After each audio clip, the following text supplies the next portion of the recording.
Lélia Gonzalez, as I said, is a Brazilian critical thinker and theorist, and she was an activist and a politician, and we can locate her in the Black radical and feminist traditions. And as I said before, what astonished me and why I wanted to give you, or like wanted to discover her work together with you, is that I did not find almost any text. Like, this was actually the one text that I found that I provided to you in English. And as I heard yesterday from a friend who's actually part of the editorial process of a translation of one of her books into English, things are currently changing and she's gaining greater attention. But as you read in the texts already, there's a lack of recognition and yeah, but I'm gonna start.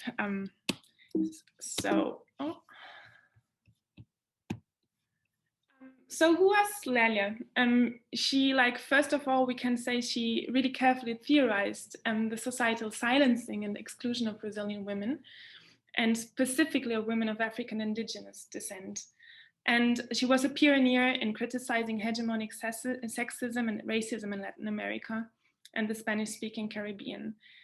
She lived from the 2nd of February, 1935, so her birthday is next week, and Angela Davis' birthday was yesterday, until the 10th of July in 1994.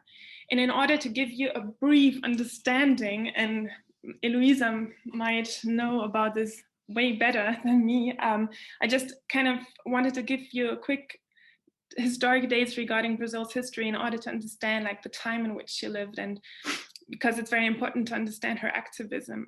So Brazil gained independence from the Portuguese crown in 1822 and only abolished slavery as the last Latin American country to abolish slavery in 1888.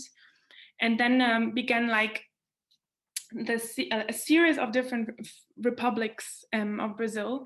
And the first one was from 1889 to 1930. And then followed the dictatorship under Getúlio Vargas, which is called the Vargas Era. And it was a time in which workers' rights were very strengthened, for sure. He was not a communist, but he strengthened, let's say, the social system. But it obviously was all really, everything took place under military pressure, and then followed several unstable governments, and to be followed by a military dictatorship from 1964 to 1985. And this era of the dictatorship was the era in which Lélia Gonzalez practically did most of her work and her activism. Her maiden name was de Almeida. It was not Gonzalez. She acquired the name Gonzalez through her marriage. And her father was a black railroad worker, and her mother was a domestic worker of indigenous origins. And she was the second to last of 18 children. And at the age of 8, the family moved from Belo Horizonte, which is in the south, to Rio de Janeiro, which was the capital at the time. And this was possible because one of her brothers was a soccer player and was promoted by one of the country's most famous soccer clubs. And so the entire family moved to Rio. Lélia herself said, and I translated all of this, so this is not originally, this is nowhere published in English, but yeah. So as a child, I was a babysitter to a madam, you see. A black child used to start working very early. There was a director of Flamengo, which is the soccer club where Lélia's brother was a soccer player, who wanted me to go to his house to be a little maid, one of those who along the years become the family's property. I reacted strongly against this, and so they stopped bringing me back home to their home. So you can see, like, at a very young age, she was confronted with subjugation and racial discrimination. And I mean, she was of a huge family. And if it today is still like so normal to like the most normal experience, I think, of young Black children to experience subjugation and discrimination. At that time, it was very strong, and I mean, you see how a child was being made a babysitter at that time in order to bring some money to the family. And then from what I read, and I think this was even written in the one text. So I listened to several podcasts and read some texts, and then tried to kind of make this puzzle of knowledge that I'm presenting to you right now. Her mother's employers decided to pay for her high school education, and she then later received academic training and became herself an intellectual in Rio. And this is quite extraordinary. I mean, you could read this in the text, but I think, like, in the text that we read, you could not, it was not intelligible of how extraordinary this trajectory is until this very day, because to get in one of those prestigious Brazilian universities is very difficult, coming from a public high school education. It's very difficult to get into those universities, and so it is very extraordinary that she made this trajectory. She married Luis Carlos Gonzalez, who was a white friend from college of Spanish descent. And when they made their marriage public to his family reacted so strongly against it and discriminated against Lélia so harshly that Luis Carlos 2 years later committed suicide because apparently he could not take it anymore. He could not take it anymore. I mean, Lélia continued all of her struggles and her work. She herself died of a sudden heart attack in 1945, shortly after becoming the head of the Department of Sociology and Politics at the Catholic University of Rio de Janeiro. She described her early education as a racialized brainwashing, in which she became embedded into a whitening of herself. And I mean, she engaged with whiteness as the standard and as the norm, as something that she wanted to represent herself. And so she, in one interview, said, "I wore a wig, I straightened my hair, I like to walk around dressed like a lady." And I mean, in these pictures, you can see the transformation that she went through her life and through her work. And yeah.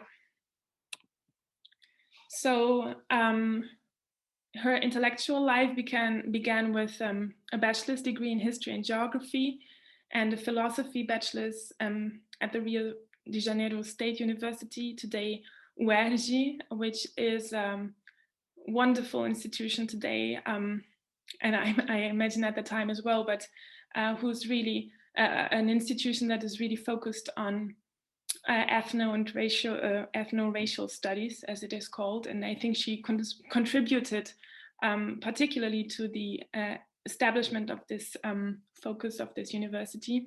And she gained a master's degree in communications at the Federal University of Rio de Janeiro, and gained a PhD in social anthropology later.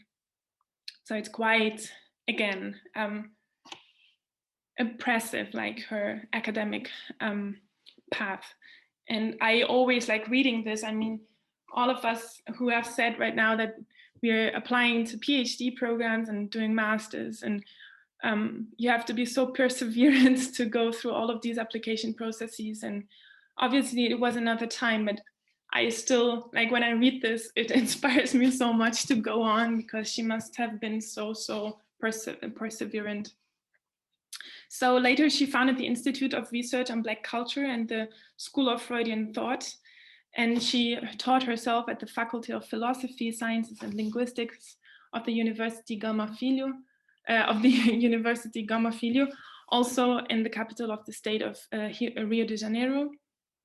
And psychoanalysis from her studies of Freud and Lacan and Fanon gradually played a bigger role for her theorization of race and class in Brazil, exemplified, for example, by her article, Racism and Sexism in Brazilian Culture. And so you can say that knowledge production and dissemination meant and became gradually more political empowerment to her.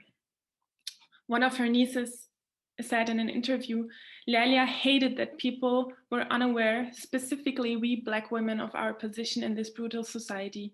She called upon us to love our bodies, to have an attitude, to know everything in order to break free from our internalized whiteness. So in the 60s, and I just told you about the military dictatorship that was beginning in 64 and went until 85, she held philosophical debates in her house. And it was such a repressive era that it was really, it all was based on trust and true friendship and partnership with her intellectual friends, and it was empowerment, right? She was fluent in French, and they were reading like Lacan and Simone de Beauvoir and others in the original. They were reading the original, and she was able to translate. And as far as I know, she also translated the French texts into Portuguese. In 1978, she co-founded the Black Movement Against Racial Discrimination. It's always called Movimento Negro in São Paulo. And what she found, and there we slowly but surely get to her theoretical contribution, which was so important at the time and which later became so famous under the term intersectionality. In her activism in the Black movement, she understood that her male companions of the movement reproduced the sexist practices of the dominant patriarchy and tried to exclude women from the spaces of decision. And then in regards to her feminist activism, when she tried to engage in the feminist movement in Brazil, or let's say like women's movement at the time, as you have read, apparently, I'm not too acquainted with the history of feminism, but what I found very interesting in her text is that she kind of divides different strands of activism within a women's movement. And so with regard to the feminism that she encountered, she said later in an interview, apart from honorable exceptions, intellectuals and activists tend to reproduce the stance of European and North American feminism by minimizing or even failing to recognize the specificity of the nature of the experience of patriarchy on Black, Indigenous, and formerly colonized women. And so in feminism, as much as she encountered sexism within the Black movement, she encountered racism within the feminist movement. And she encountered the omission and denial of racism by her fellow white feminists. And the Eurocentric worldview and neocolonialism of white feminists, she said, prevented debates and proposals to confront the condition of the exclusion and subalternity of Afro-Brazilian women. In her work, Lélia showed that racism is rooted in the feminism of Latin America, specifically in Brazil, and she saw the decolonization of these feminist discourses. And she offered a perspective of anti-racism as an indispensable element for feminism, and called for a feminism that embraces and encompasses the struggles of all women. In 1983, she founded the Nzinga Coletivo de Mulheres Negras in Rio de Janeiro, one of the first Black women's organizations in the country. So what we today call intersectionality is what she already addressed in her texts, in her short life, and that is the experience in the Black movement, like her experiences in the Black movement and in feminist debates made her theorize this double silencing of women, not only Black women, as I noted down here, but of women of African and Indigenous descent. And so she was a pioneer in questioning the classist and racist character of hegemonic feminism, and whose action neglected the demands and specificities of women of African indigenous descent. And so Frantz Fanon, for example, influenced her in decolonizing feminism and in creating the idea of an Afro-Latin American feminism that would be led by Black and indigenous women. She rejected Simone de Beauvoir's universal woman and asked, what is it like to become a Black woman?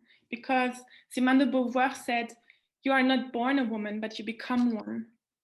And Lélia then asked, how does this refer to the idea of the Black mother, of the domestic servant, and the Black woman as an object of desire? Because these are the three central Black imaginations or imaginations of Black women in Brazil, which is the Black mother, a highly exploited woman during colonialism and imperialism, because she would not only take care of the colonizer's child, but also work on the fields at the same time. So she was entirely exploited, would not have time for her own children.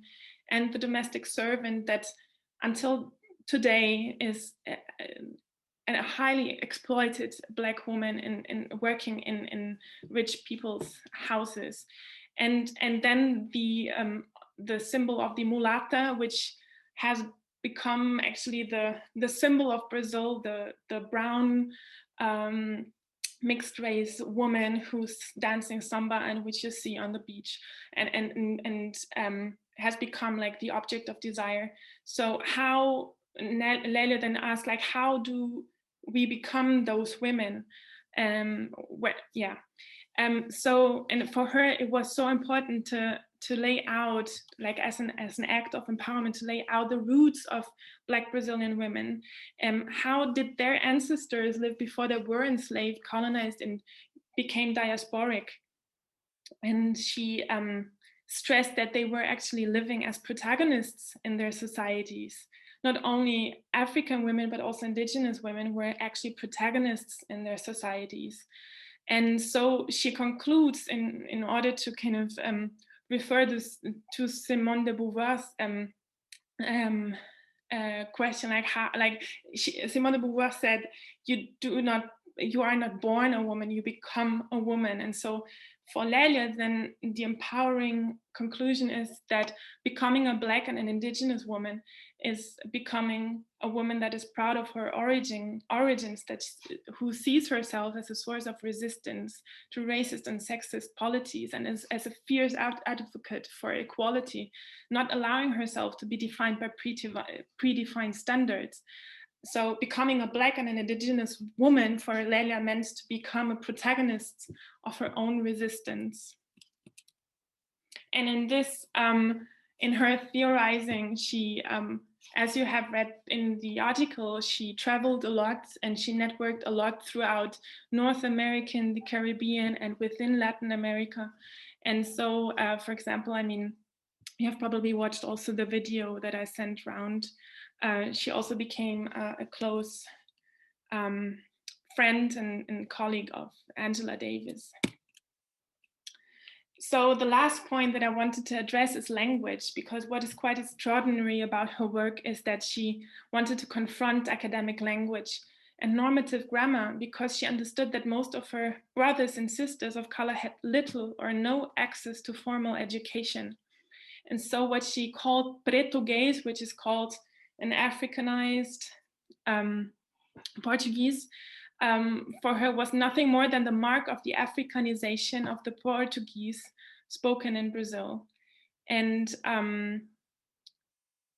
she leaned this theory strongly, or she used Frantz Fanon's theorization of diasporic assimilation and alienation for developing this new language, as we can call it, like as a not new language, but as an acknowledged language within discourse in order to make society more inclusive. Yeah, and with this, she also developed new diasporic identities, and this is called Amefricanidade, which was also in the article, meaning very simply being American and being African at the same time. So creating a hemispheric blackness, creating a diasporic blackness. And so that Amerindian and Amerafrican women could unite in a Latin American feminism. And I liked how Angela Davis phrased it. Those are broad terms that are inclusive without being assimilatory. So, and I think, like, for me, the work of Lélia Gonzalez, as far as I have gotten to know it, is really about this. Is very all-encompassing, and it's not exclusionary. It is inclusive, and I think this is phenomenal, actually, that she is not, for me, there is no anger that exclude others. She's actually doing the opposite. She's including and but without being assimilatory. I like this very much. Yeah, and I think that all of this, like, as I note down here, most of like, she noticed really that most of the writings about Black women in Brazil were formulated from a position of inferiority, and also most of the time formulated from a male perspective. And so she sought another perspective for Black women and women of indigenous descent, to rewrite their history from a non-Eurocentrist and feminine perspective. She also was active in politics and advocate and was a strong advocate, like through the UN and through her participation in parties. And yeah, I put here like some pictures of women who for me represent the legacies of Lélia Gonzalez, Luciano Ramos da Silva. Yeah, you see her on the lower right corner, who's an anthropologist and dance artist. Then Benedita da Silva, who was a member of the Chamber of Deputies for Rio de Janeiro. Conceição Evaristo, who's a great writer and professor for literature, whom I had the honor to hear once in Rio. And Jamila Ribeiro, I don't know if you have met, if you have maybe encountered her work as a writer. Like some years ago, she wrote the book Locus of Speech in order to understand from where Black people and Black women are speaking. And for me as a white woman, it was so enlightening to understand that there's not only a locus of speech, but also a locus of listening, so that I can participate in certain conversations by simply listening and not speaking. And then famously, Marielle Franco, who was murdered on the 14th of March of 2018 in Rio, who was a politician and human rights activist, and her murder until this day has not been investigated, and we still don't know, like, it has been investigated, but we still don't know who actually murdered her. And so there's a continuity of Amerafrican and Amerindian struggles. Here you can see Angela Davis and Conceição Evaristo and Benedita da Silva, who are inaugurating the street called after Marielle Franco in order to honor her. Yeah, and I would like to stop it here and just emphasize one last time that this was only, a very brief and simple introduction into the work and life of Lélia Gonzalez. This is only the beginning of a discovery for me, and I hope for you as well.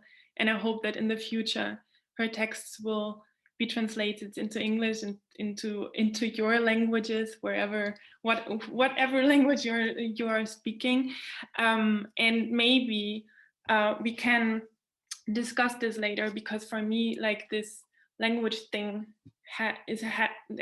it's become like, what is the power of translation and what's the power of language when we are discussing decoloniality, in which we join